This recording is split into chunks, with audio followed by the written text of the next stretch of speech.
उत्तर प्रदेश के बलिया जिले से ताजा मामला सामने आया है। ये मामला नरही थाने के पीपर कला गांव का है, जहां 2 अप्रैल को चुनावी पार्टी के दौरान फायरिंग की गई, जिसके चलते पुलिस ने दोनों पक्षों से 7 लोगों को गिरफ्तार कर लिया है।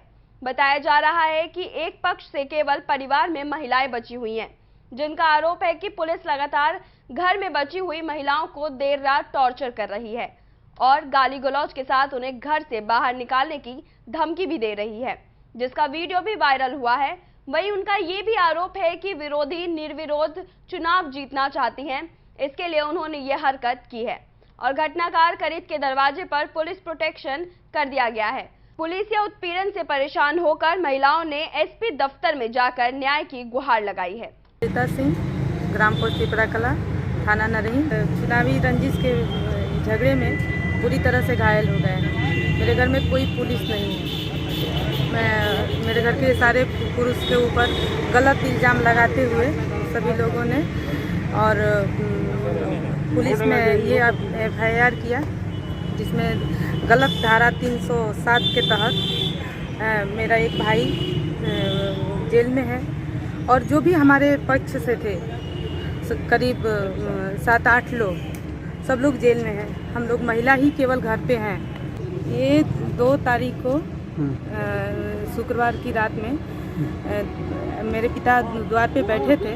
अचानक लोग आए और डंडा, लाठी डंडा, फरसा और गोली बंदूक के साथ हमला कर दिए। करीबों 60-70 लोग थे।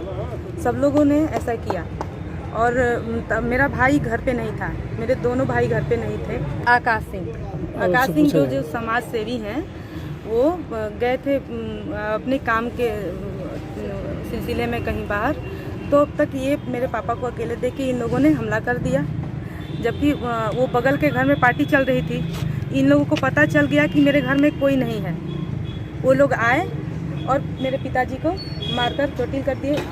हमला तो जैसे ये गर्दन पे किया गया था, जबकि वो सर हटा, मतलब गर्दन हटाए तो यहाँ से मैं आपको फोटो दिखा रही हूँ। ये फोटो जो है देखिए, उनके सर से ऐसे फरसा लग के निकल गया, क्योंकि ये बेहोशी, इनको ये जाना गया कि ये मर गए हैं। इनका कंधा भी टूट गया है और ये सर पे लगा, तो इनको ये समझा गया कि मर गए तो इनको छोड़ दिया गया। तो मेरे एक चाचा हैं दिग्विजय सिंह, वो उनको देखे कि सांसें चल रही हैं तो उनको एम्बुलेंस से लेकर बाहर निकलने लगे। उस एम्बुलेंस पे, मैं आपको एम्बुलेंस का भी फोटो दिखाना, एम्बुलेंस पे लाठी डंडे से वार हुआ ताकि एम्बुलेंस से लेकर वो निकल ना पाए। लेकिन वो किसी तरह से बचते बचाते हुए नरही थाना तक पहुँचे। नरही थाना में पहुँचे तो नरही थाना की पुलिस, चाहे जिसके भी दबाव की वजह से, चाहे नेताओं का दबाव हो या फिर ये देख लीजिए एम्बुलेंस जो टूटी फूटी पड़ी हुई है, चाहे नेताओं की दबाव की वजह से, चाहे किसी की दबाव की वजह से, जो लोग गए उनको बैठा लिया गया। मेरा भाई किसी भी तरह से विनती किया और लेके सदर अस्पताल बलिया आया। उनको डॉक्टर ने रेफ़र कर दिया ट्रामा सेंटर बनारस में। अभी भी वो भर्ती हैं और कब तक वहाँ से आ पाएंगे कि नहीं आ पाएंगे, उनकी यादाश्त भी ठीक हालत में नहीं है कि वो चल भी पाएंगे अब कि नहीं चल पाएंगे। ना वो बैठ पा रहे हैं, ना कुछ खा पा रहे हैं। ये चुनावी रंजिश से वो लोग चाहते हैं कि उनके खिलाफ में कोई खड़ा ना हो। मैं BTC प्रत्याशी हूँ। किसके खिलाफ में कोई खड़ा ना हो? मनीष सिंह धीरज हैं, जो BTC प्रत्याशी है पहले से। उनको ये लग रहा था कि मैं निर्विरोध चुनाव जीत जाऊं, कोई उनके विरोध में खड़ा ना हो। तो मेरा मन था कि मैं चुनाव में खड़ी हूं, क्योंकि महिला सीट है। अब हमारे घर पुलिस जाती है, गाली गलौज, जो कि मेरे ही पिता चोटिल हैं। हम ही लोग का नुकसान हुआ है। मेरे घर में कोई किसी तरह का घटना नहीं किया। मेरा भाई नहीं था, मेरा बड़ा भाई नहीं था। सबको एक तो गिरफ्तारी का वारंट ये हुआ, जो भी करना था किया लोग। उसके बावजूद उन्हीं के द्वार पे पुलिस भी है, उन्हीं की रक्षा कर रही है। हम लड़कियां हैं, माँ, मेरी बूढ़ी माँ थी, हम लोग भी नहीं थे घर में। हम अपनी बहन के यहाँ गए थे, तो मेरी एक बड़ी मम्मी और मेरी एक भाभी थी। 4 साल का मेरा भतीजा है। अब उसको लोग जहाँ देख रहा है वहाँ से ये रात में भाभी मेरी डर जा रही हैं। 10-10 लोग मिल के दरवाज़ा पीट रहा है, डंडा, विपक्षी पार्टी के लोग, लेकिन कोई नहीं आता। पुलिस आती है कल तक की यही घटना है। मैं आपको वीडियो एक दे दूंगी, कल बनाई हूँ मैं। पहले तो आके गाली गलौज शुरू की, तो हम अपना कैमरा ऑन कर लिए। उसके बाद से जो भी बात हुआ, बोले कि हम आकाश सिंह को गिरफ्तार कराओ, नहीं तो हम तुम लोगों के घर से बाहर कर देंगे और बाहर करके ताला बंद कर देंगे। हम लोग यहाँ से 15 लोग हैं, जबकि वो लोग पता नहीं गांव थे भी कि नहीं थे। मामला ये था कि चुनावी रंजिश चल रही थी और विपक्षी पार्टी की तरफ से पूरा मानसिक दबाव था कि इस चुनाव को रोक दिया जाए। मतलब निर्विरोध वो लोग चुनावी लड़ना चाह रहे थे, लेकिन इधर की पार्टी भी ऐसी है कि हम चुनाव लड़ेंगे, हम गांव के लिए कुछ करेंगे। कुछ हमारे योजनाएं भी चल रही हैं गांव में परिवार के थ्रू। हमारे परिवार की पृष्ठभूमि ऐसी है कि हम लोग कभी भी हमारा बैकग्राउंड ऐसा, कभी भी हम लोग को क्रिमिनल वाला कोई बात नहीं रहा है। हमारा परिवार बहुत ही पढ़ा लिखा और एजुकेटेड है। हम लोग इस चीज़ों से बहुत दूर थे। सब लोग परिवार में मिल के सोचे कि जब अपने लिए इतना कुछ कर लिए हैं तो गांव के लिए कुछ करेंगे। मेरे चाचा जी भी यूके में हैं, मेरे हस्बैंड भी हांगकांग में हैं, बहुत सारे लोग भी बाहर हैं। तो हम लोग कुछ पैसा गांव में इन्वेस्ट करना चाहते थे। इसीलिए बीडीसी के थ्रू हम लोग चाहते थे कि गांव में कुछ ऐसी योजनाएं चले जिससे गांव के प्रत्येक व्यक्ति को कुछ ना कुछ सहयोग मिल सके। लेकिन गांव में इतने असामाजिक तत्व है कि गांव के गरीबों के लिए कुछ सोचना तो दूर है, जो अगर कर रहा है उसके पैर को खींचा जा रहा है। मेरे पिताजी समाज सेवी हैं और उनका हार्ट के मरीज़ भी हैं।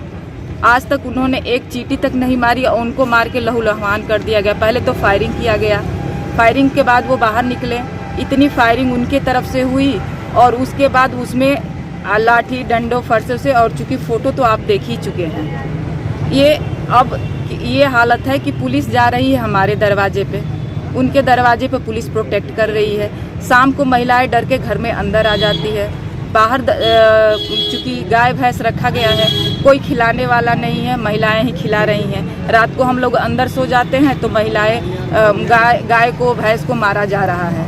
अब हम लोग जब बाहर जा रहे हैं अंधेरे में कुछ दिखा नहीं, कभी कभी कोई दिख भी जाता है, लेकिन उस पर भी कोई कार्रवाई नहीं हो रही है। डर इसलिए लग रहा है कि पुलिस हमको सुरक्षा प्रदान करने में असमर्थ महसूस है। क्या पुलिस वाले तांडव मचा रहे हैं आपके घर? नहीं, पुलिस वाले तो नहीं। पुलिस वाले तो बस कार्रवाई के लिए आते हैं। आकाश सिंह कहाँ है, परिवार के लोग कहाँ हैं, पूछते हैं। एक दिन पुलिस ने छापामारी की थी, इसके बारे में भी मुझको कुछ कहना है कि पूरा घर तोड़ फोड़ के, जिसमें मैं 3 सूटकेस अपने यहाँ से लाई थी, वो सूटकेस भी खोल दिया गया था। उसमें कुछ ज्वेलरी थी और करीब 35,000 रुपये थे। चूँकि मैं उस समय घर पे नहीं थी तो मैं उसमें लॉक करके गई थी। मेरे आने के बाद मेरी भाभी बताई कि वो सारी चीज़ें कहाँ हैं उनको पता नहीं, वो डर गई थी, उनके बच्चे रोने लगे थे। अब वो नहीं है सामान। अब है तो रात में नींद ही नहीं आई, पूरा रात हम जगे रहे, क्योंकि बार बार जो चैनल है हमारा उसको खटखटाया जा रहा है। पहले तो पुलिस से डर ये है कि पुलिस हमको सहयोग नहीं कर पा रही है। पुलिस अगर सहयोग करती तो असामाजिक तत्व हमारे यहाँ तक पहुँचते ही नहीं। बोले हैं कि आज से आप लोगों को कुछ सुरक्षा प्रदान करेंगे, शाम को हम आपसे मिलेंगे, पूरी बात करेंगे। लिखित भी हमको अभी कोई भी आश्वासन नहीं मिला।